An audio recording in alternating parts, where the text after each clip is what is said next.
Hello. I would like to take a few minutes of your time to give you the latest on the negotiations. It is important for the Federation to give you the information as it happens.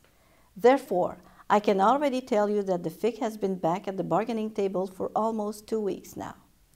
I want to first summarize the last few months before explaining why the FIQ agreed to return to the table. As you already know, the Federation announced on July 2nd that it was leaving the bargaining table. At that time, the government was denying our right to negotiate. As a precondition for continuing the negotiations, they were insisting that we accept the agreements in principle concluded with the other labor organizations. In addition, there was no proposal in this management offer to significantly improve the working conditions of the FIQ members.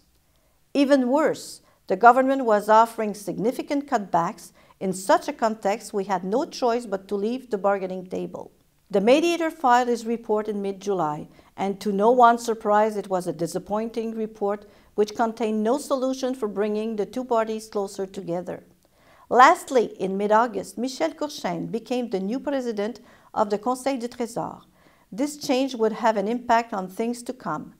The members of the executive committee have crisscrossed the roads of Quebec over the last 4 weeks during the Grand Tour. Many of you have surely attended the various activities of this tour. It has allowed the members of the executive committee to meet you, answer your question about the current negotiations. One thing is sure, you have confirmed that the decisions to leave the bargaining table in June was the only things we could do. Many of you expressed sadness and anger about the difficult working condition in which you must practice your profession. Just as important, many of you have demonstrated the desire to pursue the struggle. A battle to improve not only your working conditions, but also to be able to offer quality and safe care to all the people of Quebec, all in a public health system. The current negotiations are crucial to the future of healthcare professionals and also to safeguard the public health networks. You have truly understood this.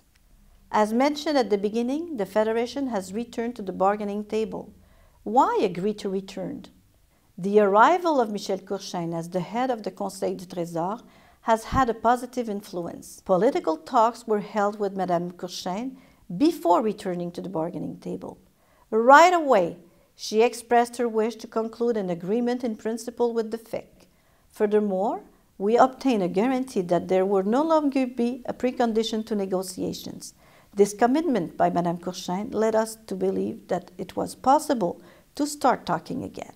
Then, the first contacts between the Federation and the Comité Patronal de Négociation allowed the FIQ to believe that there would be a real process of negotiations. In a short period of time, the two parties have even agreed on a few subjects which should have been agreed on at the beginning of the negotiations. The talks at the table are still ongoing. I ask you to watch your union bulletin boards and check to the Federation's website and its Facebook page for a follow-up. I will end by repeating the importance of continuing the action and mobilization plan. And even if the FIQ has returned to the bargaining table, it doesn't mean the struggle is over. The government must fully understand that the healthcare professionals are determined to get better working conditions, not only for their own well-being, but also that the people of Quebec can receive quality care in a public health network. And it is together that we can achieve this. Thank you, and see you soon.